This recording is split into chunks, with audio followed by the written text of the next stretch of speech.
guys, Anarchy Worm Bin.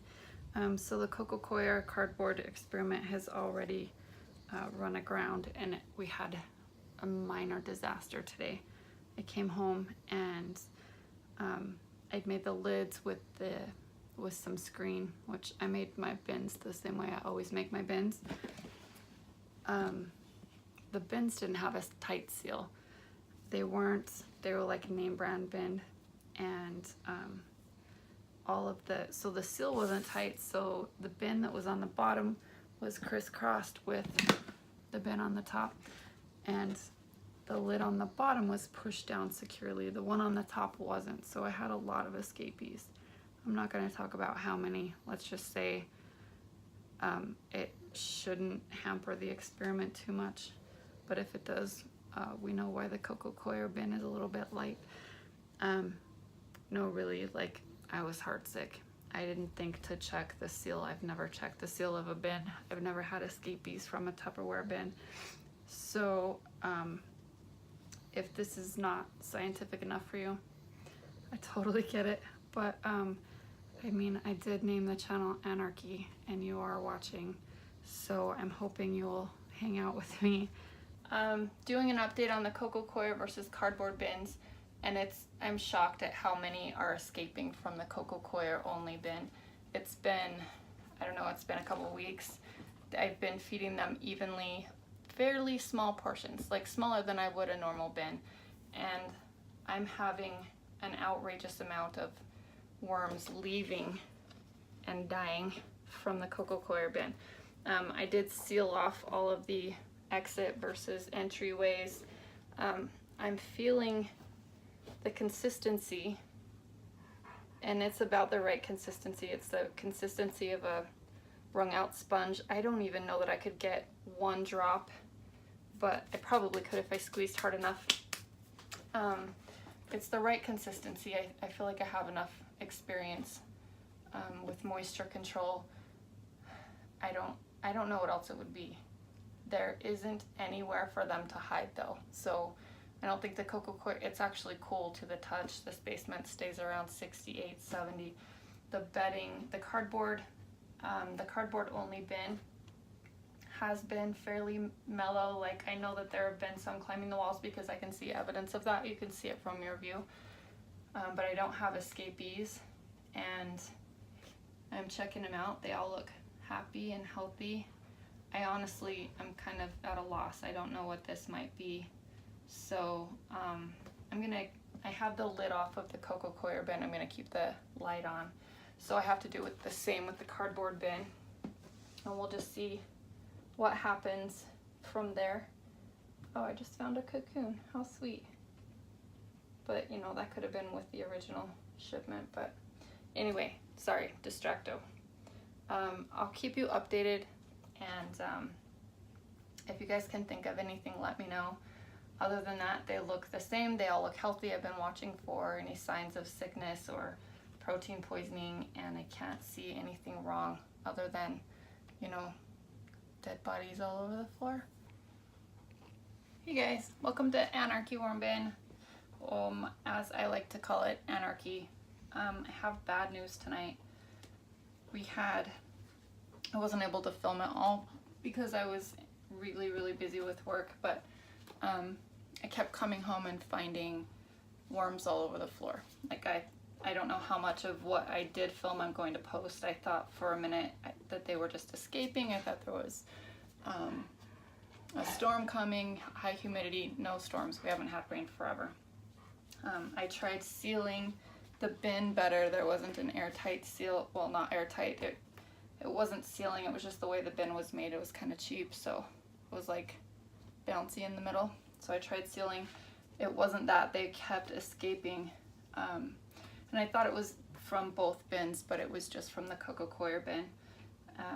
Long story short, too late. Coco Coir bin was almost a complete massacre.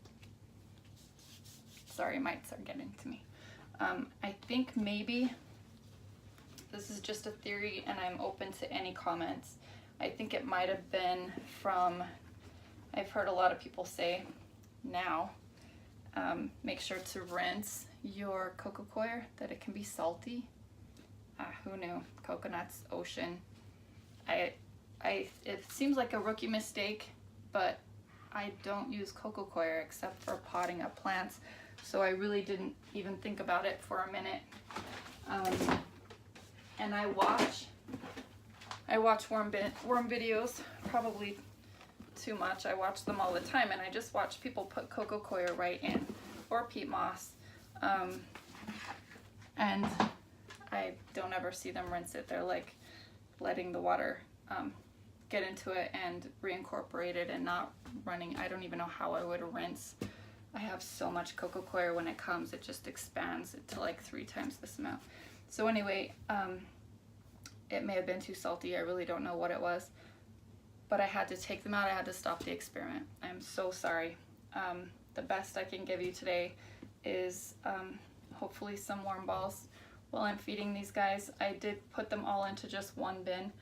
I do want to tell you some signs and symptoms that I found when I was checking in on them in the Coco Coir bin. And again, I fed them both the same. I weighed it out. They both got buffer. They both had the same amount of moisture. I was very calculating when I added anything to the bin. So other than bedding, they were the same. This is not a video telling you that Coco Coir is bad bedding. It's not at all.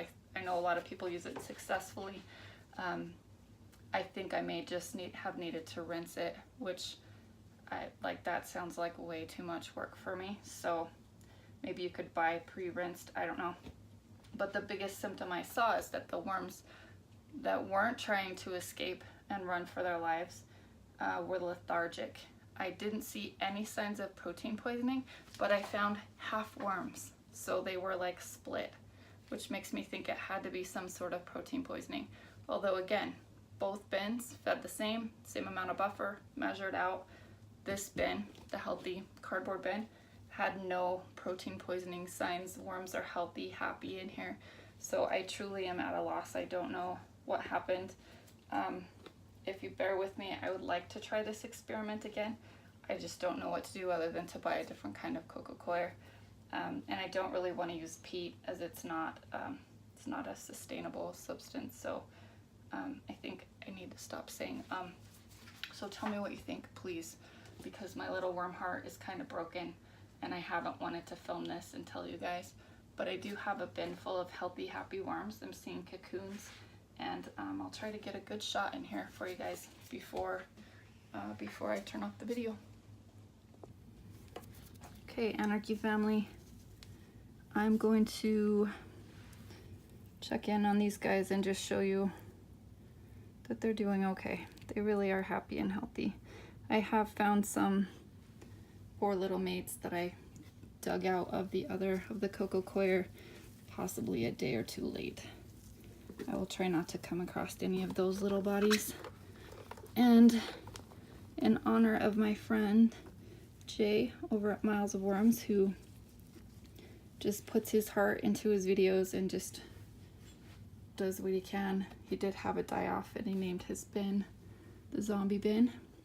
I'm going to name this bin Zombieland in his honor, because these guys were definitely living with the crawling dead for a little while, and hopefully some of them came back to life.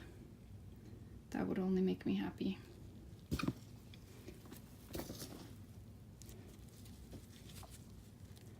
Again, I love these. They're so robust. They're so big.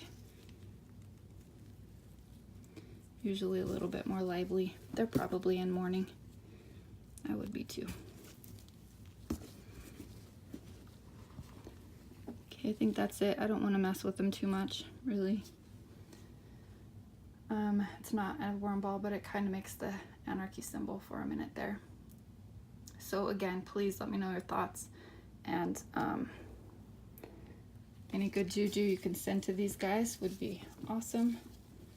And I will keep going. I will do another experiment on the same order if you want. I really just want to hear what you guys want to see. I have tons of experiments in the wings. This one seemed so good because I, more than anything, wanted to find out if bugs are brought in the cardboard. So we might have to figure out another way to find out. Thanks, guys. So I wanted to do a quick wrap up while I'm trying to get this salsa done. I promised at least 2 people that I would post today, and I also have to make salsa because the clock is ticking. So I am sure at this point that it was salty coco coir, which makes sense because coconuts grow by the ocean. I feel really dumb, but I'm good. Again, if Jay can keep going and still put his heart and soul into his videos, I need to buck up, pull up my pants, and just keep going. I've been debating whether or not to post a link to the coco coir that I used, and I don't want to badmouth the company because I don't think that's fair. It's not their fault. They have no idea what I'm using the coco coir for. But I will say that having spent some time I accidentally maybe on some marijuana websites where these pot growers are, apparently they use coco coir a lot for growing their plants. Truly, like yeah, maybe if I could, but I can't. I work for a school district. But they know a lot about growing medium, and it's fairly common that coir comes with salt on it. So unless you're buying something that specifically, or that you know has been rinsed, you have to be really careful. I did read some things about how you can rinse it. Like I mentioned earlier, I'm out. Like if I have to rinse it 2 times in great big bins, and it's so super small, it's gonna go right through a sieve. So I'm so sorry that I said I would do this experiment and I failed you. Maybe if I'm sure that I can find some coco coir that is not salted. And by the way, having read these forums where these guys are like talking about salted coco coir, almost all my starts died this year, and that makes a lot of sense. They were probably salted. It was just probably not the right environment for starts. All my tomato starts and pepper starts, I had to start them. I actually started them 3 times. Anyway, and I was using worm castings and coco coir that was used in this experiment, so that really makes sense. Sad. That's super sad. If you really, really, really want to know what coco coir I used, email me. I'll put my email address on the screen, and I'll tell you. But I don't think it's the company's fault, and I don't want to badmouth them on YouTube. So I think that's it. Please be careful if you're going to use coco coir, and eat your salsa responsibly as well.